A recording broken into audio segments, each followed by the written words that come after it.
Hey guys, welcome back to this week's poll here on Comic Relief Cast. I am your host, Jake. And I'm Josh. Hey, Jake, got a quick question. Oh, man. What are we reading? All right, let's keep it nice and simple. And guys, if you guys have not checked out the Marvel one already, please be sure to do that. We explained that in the past 2 weeks, things have come up. 1 week, we just couldn't do it. The next week, last week, it was just too cold. We couldn't stay in here, so what we did was we went home, read all the books, and we put up the rating on our Facebook page. I'll put the link in the description below so you guys can check that out if you're interested on the grades we gave the books the past 2 weeks. You don't have to scroll and find a few posts. Also check out some of the cool stuff we got in the shop. But anyways, as you can see, you've clicked on the DC episode for this week, and DC and Indie, I should say. It's about 50-50 almost. What we're going over this week on this episode is Little Bird, number 1, Prodigy, number 4, Transformers, number 1, Superman, number 9, Assassination, number 1, Wonder Twins Comics, number 2, Shredder in Hell, number 2, Hit Girl, number 2, Justice League Dark, number 9, Catwoman, number 9, Hawkman, number 10, and finally, The Batman Who Laughs, The Grim Knight, number 1. All right, getting straight into it. Little Bird, number 1, from Image Comics, is from Darcy Van Polgeest and Ian Bertram. And I'm not gonna spend a whole lot of time on this. I was not a fan of this book. In the description, the synopsis, they said it was East of West meets Saga. I can definitely feel some of the Saga influence. Never read East of West, but I can say that if you're looking at the cover on the screen, this is exactly how the book looks internally. And for me, it was just bland and boring and not good to look at. And the story is all over the place. This thing is juggling a lot of different characters, a lot of different names get dropped, and I honestly couldn't really make heads or tails of this book. I can't really recommend this one. Josh, how'd you feel? I felt about the same way. It was very confusing, kind of all over the place. I'm going to give it a second issue just to kind of help, maybe see if it helps flesh out what I've just read.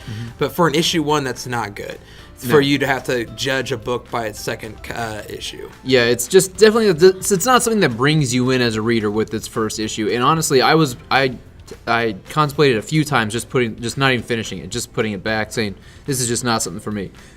But you want to go ahead and unveil this week's rating? All right, this week's rating comes from the Wonder Twins Comics, and I'm going to give this book 1.9 drunkulas. I'm a little lower, 1.8 drunkulas. It's just really, I had to have at least finished the book to give it about a 1.5.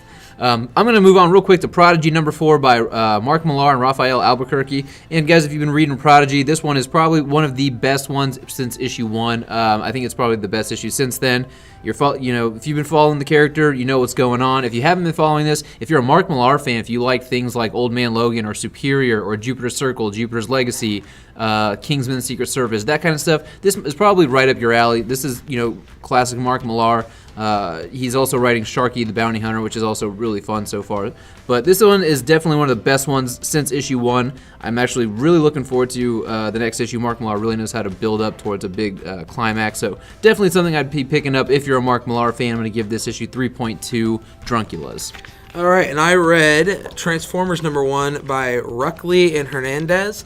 This is actually like a prequel to Transformers. It's following them on Cybertron, where Megatron and Optimus Prime there's a dispute, but there's still nothing. And in Bumblebee, you're following Bumblebee, who is kind of like training a new forged member of the Transformers, I guess is what you would want to call them. For me, I'm not a huge... They were what are they called? The something bots? The Autobots? There's Autobots and there's Decepticons. Yeah. But it's not like... They're not split yet. Okay. There's not a separation between the two. They're just both of them together on Cybertron. I'm not a huge Transformers guy. I just thought I'd give a reason since the number 1. It was intriguing. If you don't know anything Transformers, I feel like this is a good jumping on place. I'm going to give this book a 2.5 drunkulas. I would probably get it higher if I was a Transformers fan. And I apologize to any Transformers fans that were just pulling their hair out of me not knowing the word Autobots. All right, moving on to Superman number 9 by Brian Michael Bendis, Ivan Reyes. And if you guys, again, have been following along, you know what's going on. This issue definitely deals a lot more with what Jonathan Kent was doing while he was away on the other planet. And if you read the last issue, you know that the crime syndicate was at the very end. So it's a lot more about that. It's okay. I don't know what it is, man. Bendis in these past few years has just really not been on top of his game. And so I I find that reading his stuff is serviceable. It's fine. I never have a problem with it, but I'm never particularly engaged or excited about the next Bendis issue, especially with Superman or Action Comics. It's a fine book. I did drop Superman from my pull list. I'm not pulling it anymore, and this issue, is just a little bit more of the same. And if anyone out there is a Rob Liefeld fan, that variant cover is god awful. So. I still get Superman. I agree with you though. If it wasn't for the fact that I work in a shop and I get a chance to read this, it's not the same kind of caliber as what New Ventures and some of Bendis's better stuff was, where you were actually happy and consistently waiting for the next issue, surprised, and it felt new. Yeah, and it's definitely lost its quality, but it's still not a bad read. I enjoyed it. It's just definitely I don't understand what's going on with Bendis. Right. Well, it also feels like DiDio is told Bendis to age up Jonathan Kent, where I think a lot more fun would have been Jonathan Kent staying young. And they still haven't even addressed the fact that Jonathan and Damian have not come back together for Damian to react to this sudden age difference. But anyway, with that, I'm going to give this one 2.6 Drunculas. I'm actually I'm right there with you, 2.6. All right, moving on to Assassin Nation.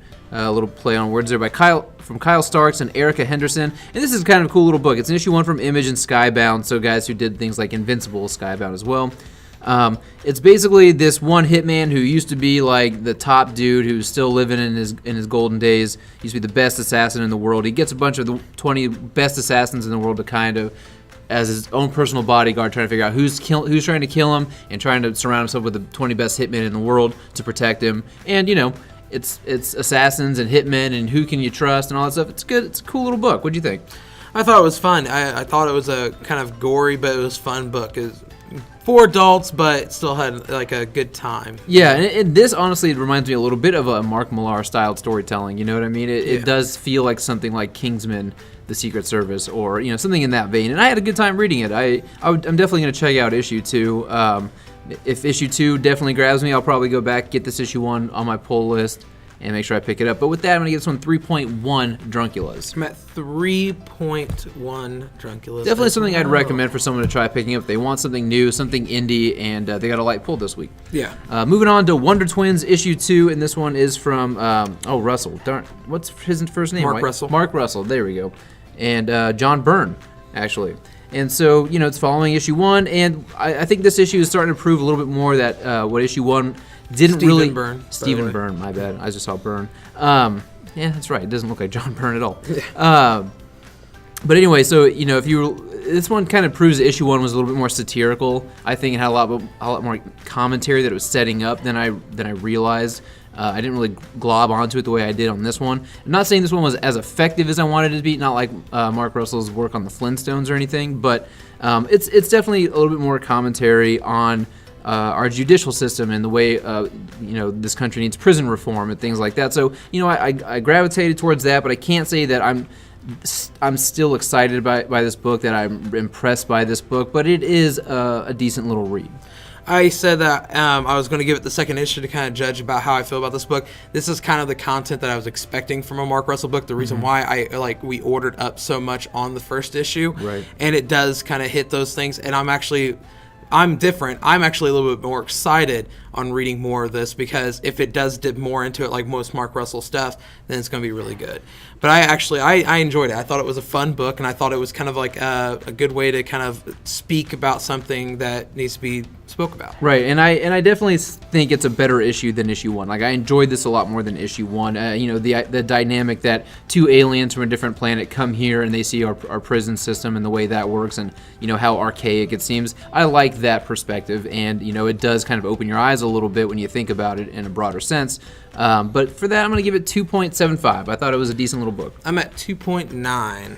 Drunculas. All right, I'm going to move on really quickly to Shredder in Hell, issue 2. This one is written by Mateus Santoloco, and just Shredder trying to get out of hell, him facing his demons of his past lives and his past selves, and him and it's not really clear at how much is physically happening or how much is kind of more metaphysical and stuff like that, but it is a cool book, and I don't think it's something that you need to have read a lot of Teenage Mutant Ninja Turtles mythology on to really appreciate and understand the book. And again, the art in this book is absolutely beautiful. It's a really good looking book, and for that I got to give it 3.2 drunculas. I'm really actually surprised at how much I enjoyed this. I read Hit Girl #2 by Kevin Smith and Pernell Oram. This one, from the last issue, you find out that Hit Girl is going to Hollywood to stop a movie being made. It's based on her life. That's actually from the first Kick-Ass movie. So it's actually her going to pretty much kind of like stop that first Kick-Ass movie. Oh, that's kind of neat. Yeah, and it dives into this whole kind of like Me Too-esque kind of situation. Oh, really? Yeah, and it was actually really good. This one actually had dialogue. Was it like a casting couch situation? Kind of. Oh, okay. Yeah. Then it was really good. It was really gory. And it was kind of cool because Kevin Smith does know how like the movie industry kind of works, so it kind of like nice. Just for him. kind of. Yeah, just kind of. And it was kind of cool to see that kind of like interpretation into this. I actually really dig this. I think it's actually pretty cool. I give it about 3.1 drunculas. All right, moving on to Justice League Dark issue 9 by James Tynion and Martinez Bueno. And this is where everything's really starting to come to a head. You're starting to find out a little bit more about what happened in the Witching Hour, and it's still carrying on from over from that. Your villains now are definitely much more interesting, I think, than they were in the Witching Hour, with Hecate and Circe playing a big role. But I think with this, I mean, if you read the last issue, you know that Dr. Fate comes into it. He's kind of your big bad here, and I think it's a really cool and interesting way to pit your Justice League Dark team against somebody who is an Lord of Order. And we're starting to get a little bit more into what's going on with the magics, who's the perpetrator, how is it affecting the rest of the world. And you guys know I am a huge proponent of this book. I never give this a bad grade, and this is definitely one of my favorite issues of the past 3 or 4 issues. I think a lot happens here, and it's very exciting. Yeah, this is definitely probably one of my not one of my favorite issues of Justice League Dark, but definitely my favorite one from the past few of them. I also love the fact that I'm getting a little bit more Dr. Fate. I feel like there's not enough Dr. Fate going on in the DC universe. Well, they are cutting titles. So. Yeah, they are cutting titles. The pencils are great. Bobo's always like a piece.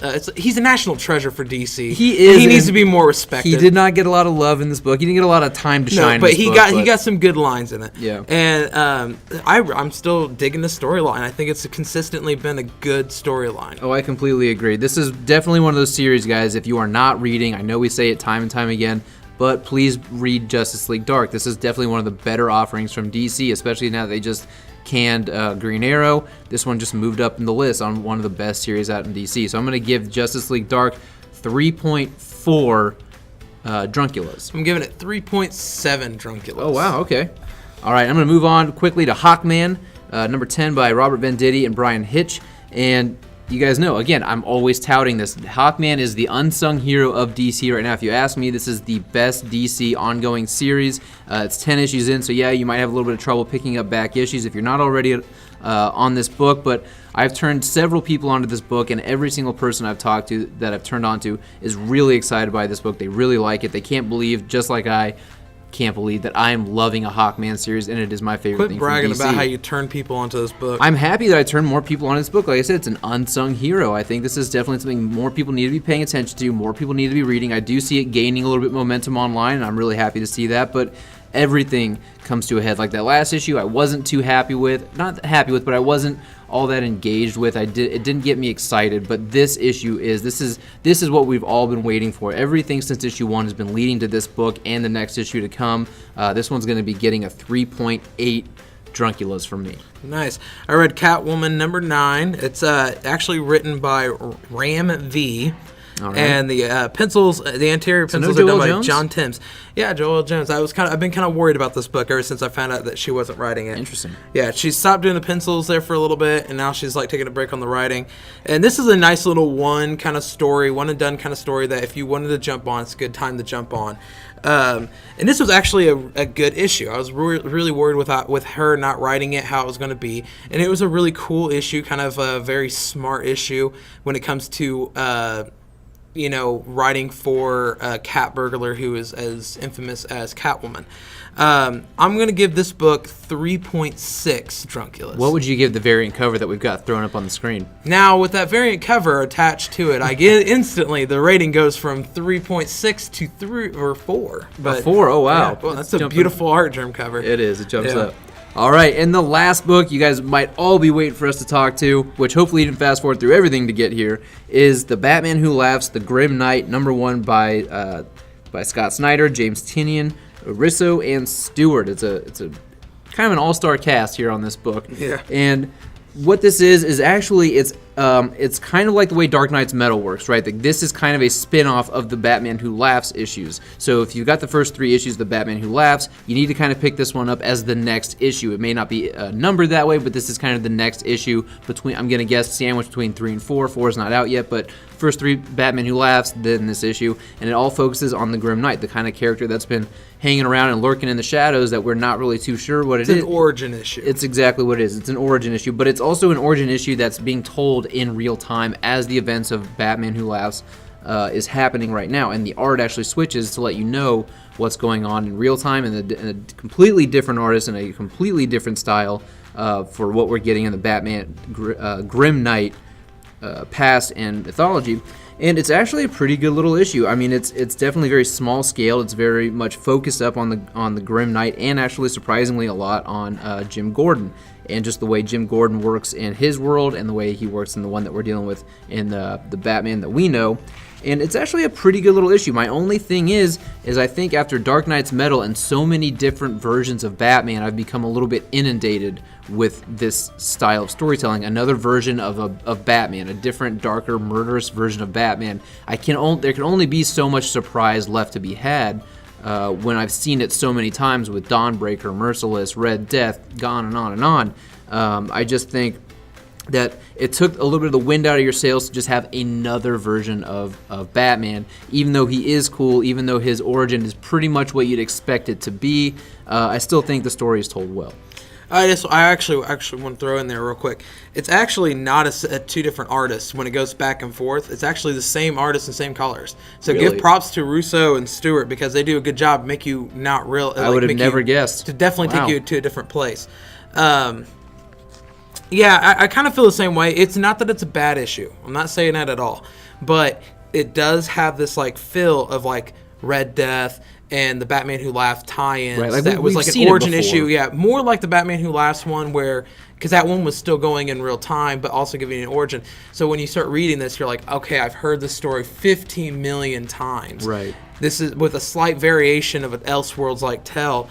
And, I mean, it's still good. It just kind of like, at the same time, I'm kind of like, oh, come on, what's this? Yeah, it doesn't have that same impact that I think, for me, Batman Who Laughs did in his own 3 issues so far, because I didn't expect anything good from it, because I absolutely did not like Metal. So when I read Batman Who Laughs, I went in there very skeptical.